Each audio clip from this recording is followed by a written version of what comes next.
I'm Peter Adamson, and you're listening to the History of Philosophy podcast, brought to you with the support of King's College London and the LMU in Munich.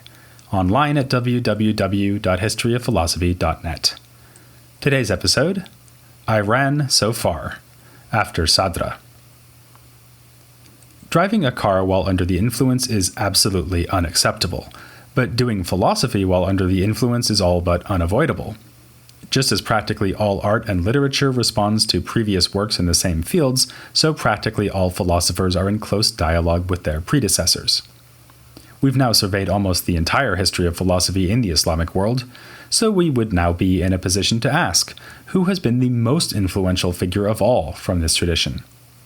Taking the long historical view, there is only one possible answer, Avicenna. But we could take a different tack and ask which thinker has provided the most inspiration for Islamic philosophy today and in the recent past. Here the answer is not quite so clear, but a very strong case could be made for Mullā Ṣadrā. In modern-day Iran, religious scholars still study the works of Ṣadrā, not just as a historical figure, but as a philosopher whose teachings remain relevant to their social and religious concerns. In this episode, we're going to look at how this came about, concentrating on two of the foremost exponents of his thought in the last 2 centuries, Sabzawārī and Tabatabai. They will bring us up to the time of the 1979 Islamic Revolution. Of course, when that revolution deposed the last of the Iranian Shahs, it was not the Safavid dynasty that was being ended. The Safavids already lost their hegemony in Iran in 1722, ushering in a period of fractured tribal rule for most of the 18th century. Finally, one tribe, the Qajars, rose to dominance and held sway in Iran from 1796 to 1925. The Qajars like to compare themselves to great Persian empires of the past, the Achaemenids and Sasanians, but the reality was rather different. Throughout the 19th century, they struggled to fend off pressure from the Russians and British. As in the Ottoman Empire, European-inspired reforms were brought in, but this didn't prevent Iran from being effectively colonialized. A new dynasty began when Riza Khan, a Russian-trained officer, seized power in a 1921 coup. He would be installed as the first Pahlavi Shah in 1926. The succeeding line of monarchs would end only thanks to the 1979 revolution. Now, if you read around in histories of Islamic philosophy, you can easily get the impression that Mullā Ṣadrā was the central thinker for Iranians throughout all these upheavals and changes of power. But in fact, it was really only in the 19th century under the Qajars that he became the central figure. A good deal of the credit for this can go to Sabzawārī. Born on the cusp of the 19th century in 1797 or 98, his name refers to his home city of Sabzawārī, which lies in the northeastern corner of Iran. He was scathing in his assessment of the state of philosophy in his day, writing that it was woven by spiders of forgetfulness. Yet it was still possible for him to study the classical works of Sufism and logic, and above all the writings of Ṣadrā, with masters in Mashhad and in Isfahan, still a center of philosophical activity as it had been in the glory days of the Safavids. On the other hand, in Isfahan, he also encountered Ahmed Ahsa'i, known for his highly critical attitude towards Ṣadrā. Like so many of the Muslim thinkers we've looked at, and for that matter the Jewish philosophers we looked at, Sabzawārī was a jurist as well as a philosopher. He maintained the ascetic lifestyle we've come to expect from Sufi-inclined thinkers, though he did allow himself the luxury of a pair of eyeglasses. A biographical notice on him makes a point of mentioning these, adding that the spectacles make a nice metaphor for his advanced spiritual insight. Well put, but when it comes to stories about eyewear and 19th century Islamic intellectual history, I prefer the anecdote I mentioned in the last episode about the Egyptian Jewish reformer and journal founder called Mr. Sunglasses. To be honest, it puts the one about Sabzawārī in the shade. But Sabzawārī himself was no shady character. In fact, he was a follower of the Illuminationist tradition, or at least the version of Illuminationism he found in Mullā Ṣadrā. He wrote a large number of works in both Arabic and Persian, some dedicated to Qajar royalty. Following the tendency of later Muslim thinkers to present their ideas in the form of glosses and commentaries, Sabzawārī produced exegetical works on several of Ṣadra's writings, and also on the poetry of Rumi. he also commented on his own poetry, composing verses on topics in philosophy and logic, and then writing his own explanatory treatises as a guide to the poems. This may sound like a rather odd approach, but it makes a lot of sense if you are trying to explain complicated ideas for the novice. In the days before PowerPoint, the most powerful way to get a point across and make it memorable was to put it in verse. The commentary he added unpacks the poetic material for the student reader. To be extra sure, Sabzawārī later added a further layer of explanatory glosses on the commentary. As friend of the podcast Sajjad Rizvi has put it, it was through this textbook that the thought of Mullā Ṣadrā was simplified, vernacularized, and disseminated. Its popularity is shown by the fact that it has itself become the object of further commentaries, more than 40 of them in the past century and a half. Sabzawāri's commentary on his philosophical poem has been translated into English. A quick perusal of the book will show even the casual reader that the reader is going to have to spend some more time with it to make any sense of what Sabzawārī is trying to say. It may be a carefully thought-out textbook, but it's also full of technical language and subtle metaphysical argument. It does help if you know something about Ṣadrā and the tradition of debates over Avicenna's metaphysics that led up to him, which fortunately we do.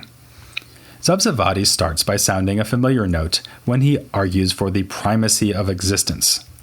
This position, which was also the one adopted by the mature Ṣadrā, insists that existence is not a mere mental construct, but a concrete reality out in the world. Indeed, again following Ṣadrā, Sabzawārī holds that there is really nothing out in the world other than existence. Its reality is in fact obvious, a point already made by Avicenna. The hard question is what we should understand by existence exactly. He gives a number of arguments against those who, like Ṣadra's teacher, Mir Damad, instead hold that essences are real and that existence is all in the mind. My favorite of these goes as follows. Causes are obviously prior to their effects, but if all we have to work with is essences, then this priority remains inexplicable. Imagine, for instance, that one fire starts another fire. Clearly, every fire, just insofar as it is a fire, is equal in essence to every other fire, with none having priority to any other. So, the fire that plays the role of cause must have something else that is giving it priority over the one it ignites. This will be existence, since the cause is the source of the existence for the effect. That is what makes it prior. You'd think that Mir Damad would have seen this point, given that one of his most important works was entitled Blazing Embers. Of course, the cause that most interests Sabzawārī is God, and here his burning ambition is to keep the flame of Ṣadra's philosophical theology alight. To this end, he explains and defends the core Ṣadrian teaching of modulation or analogy in being, in Arabic tashkik. You'll remember that, according to this teaching, all things have existence in varying degrees or intensities.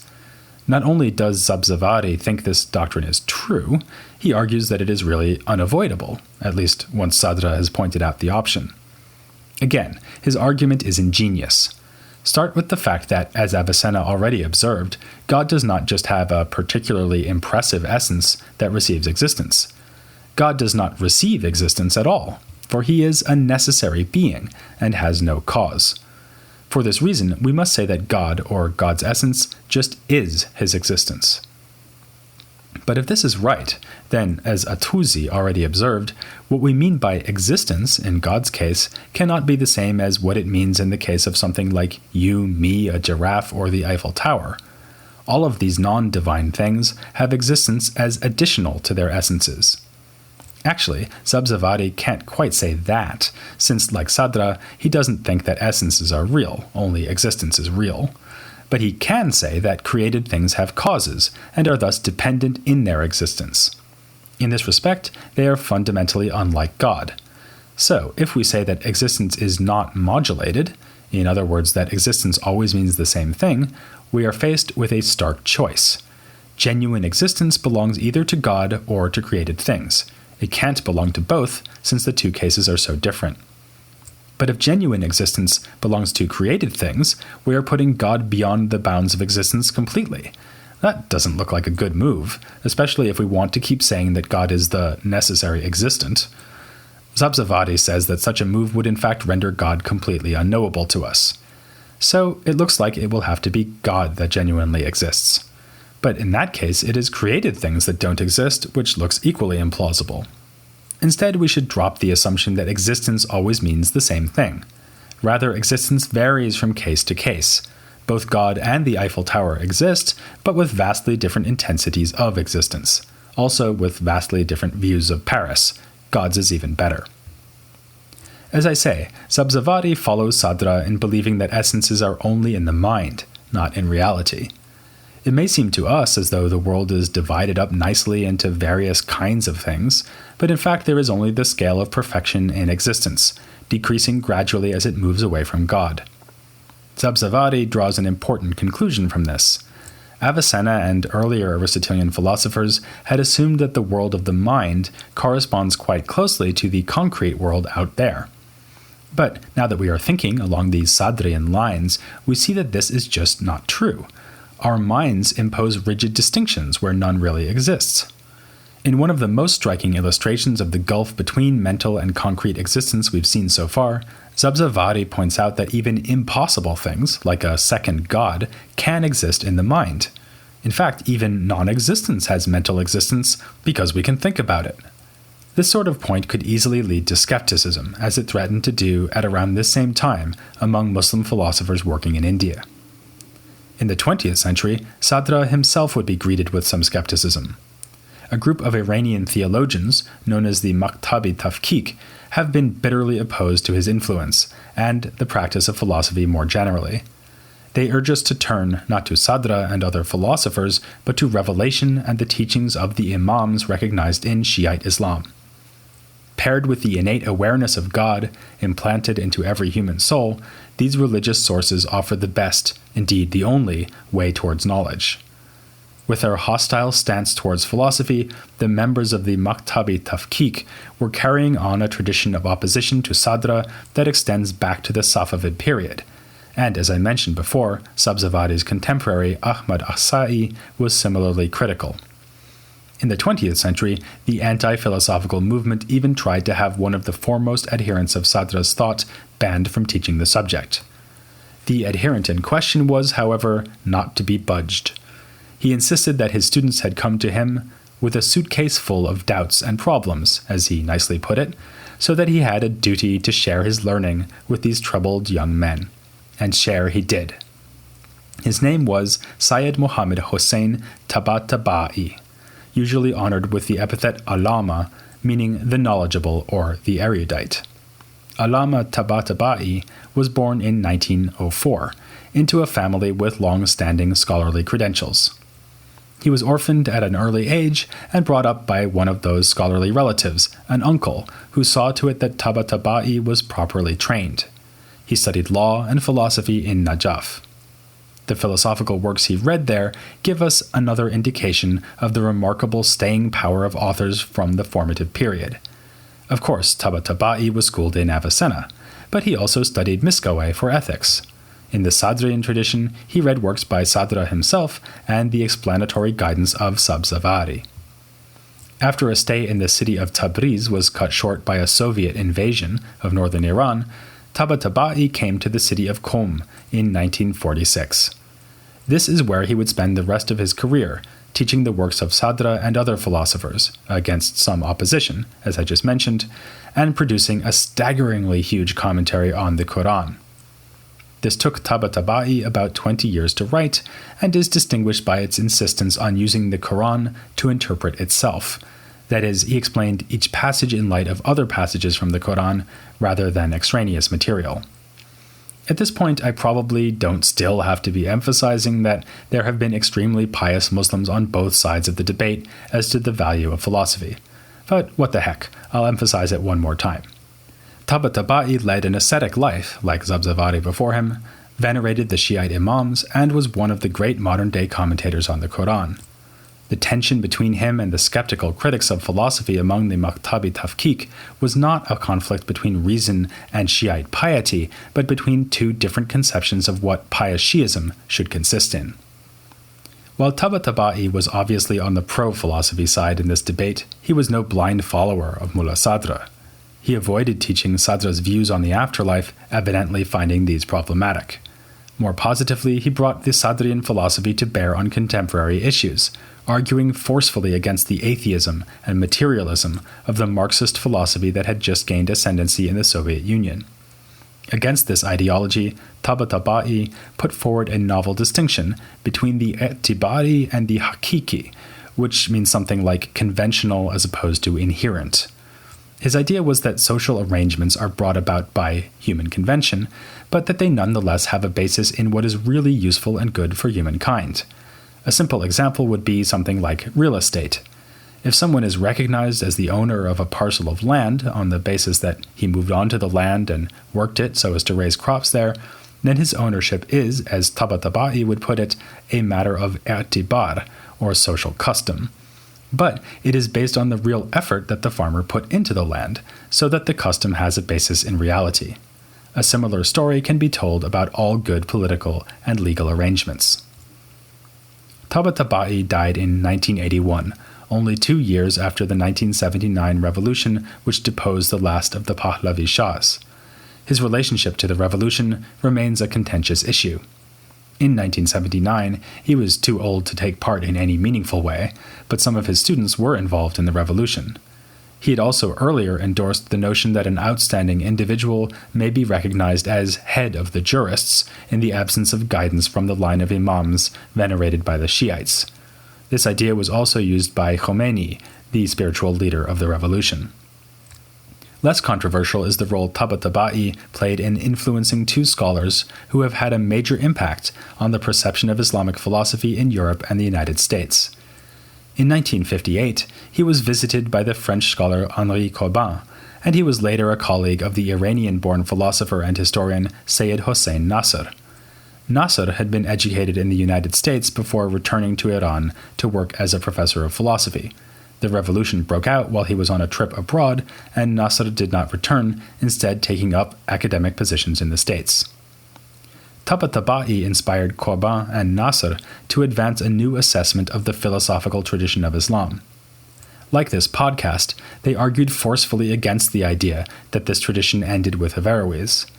They and their students have emphasized the role of Persian culture throughout the history of philosophy in Islam, and seen Mullā Ṣadrā as the key figure of the later centuries. Taking their cue from Ṣadrā himself, they have promoted an interpretation of Islamic intellectual history which highlights philosophical Sufism and Illuminationism. Nasr in particular, however, has not been content to be a mere historian of philosophy. Inspired not only by Ṣadrā, but by traditions of thought from across the globe, he has been an advocate of what he calls the perennial philosophy, which consists of a core of doctrines and spiritual goals that is found in many religious and philosophical traditions, including Taoism, Buddhism, Hinduism, and Christianity. With this idea of perennial philosophy, Nasr is apt to remind us more of Dada Shikoh, and especially Shah Wali Allah, Muslim thinkers who have likewise pointed to the commonalities spanning religious and cultural boundaries. Admittedly, when Nasr spells out the content of this perennial philosophy, he does tend to sound a lot like a Sadrian philosopher. He says things like, "Ultimate reality is beyond all determination and limitation. It is the absolute and the infinite, from which issues goodness like the rays of the sun that of necessity emanate from it." But what is really important to Nasr here is the idea of the absolute, which for him represents a core religious teaching that conflicts with modern-day relativism and materialism. He does not discount the differences between religious traditions and ritual practices. To the contrary, he insists that each such tradition represents a new, independent descent of the absolute into our reality. But the unity of God, as the absolute, guarantees that there will be a single unity underlying all the disparate religious teachings. The perennial philosophy has some surprising advantages, according to Nasr. For instance, it can form the basis of a realistic and effective environmentalist philosophy, because members of all these religions accept the need to place cosmic harmony above the selfish gratification of our individual desires. Nasr is rather dismissive of secular atheistic approaches to environmental ethics, however well-intentioned, if only for practical reasons, since most people on the planet are religious, and need to be given reasons to safeguard the environment that speak to their religious worldview. Speaking as one of the mere historians, another group that Nasr tends to dismiss, I see another significant advantage in Nasr's approach. He and Qaban were among the earliest to call attention to the riches of later philosophy in the Islamic world. In these podcasts, I certainly haven't adopted their interpretive approach wholesale. For one thing, I've emphasized the role of philosophical theologians in the Sunni tradition more than they would. Also, I tend to disagree with them when it comes to the interpretation of Avicenna himself, no small point, since Avicenna has been so central in nearly all subsequent philosophical developments in the Islamic world. But without the work of Qaban and Nasr, there would be far less awareness of post-Avicennan Eastern thought in the Islamic world. So, indirectly, you have them to thank, or blame, for the last 25 podcasts or so. With Nasr and a few of the other still living or recently deceased thinkers I've looked at, like Fatemeh Mernissi and Muhammad Arkoun, I've now brought this story of philosophy in the Islamic world up to the present day. Obviously, there would be much, much more to say about the last century of Islamic intellectual history. One could easily imagine another dozen episodes or so on topics we've only touched on briefly, such as political Islam, the rationalism of thinkers inspired by Averroes, and also on regions in the Islamic world I haven't even mentioned, like Indonesia. But one has to stop somewhere, and I'm going to stop here. In 2 weeks, I'll be rewinding 1.5 millennia to pick up a thread that I left dangling 75 episodes ago, the beginnings of medieval philosophy in Latin Christendom. After that, we'll be looking at philosophy in the Byzantine Empire, and somewhere in there I'll also be kicking off the spin-off series of episodes on classical philosophy in India in collaboration with Janardhan Ganeri. But, speaking of collaboration, I do want to devote one more episode to developments in recent Islamic philosophy. For that, I'll be joined by one of the very few European scholars who is doing research on that topic, Anke von Kugelgen. She'll be my guest in the next and last episode on philosophy in the Islamic world, here on The History of Philosophy Without Any Gaps.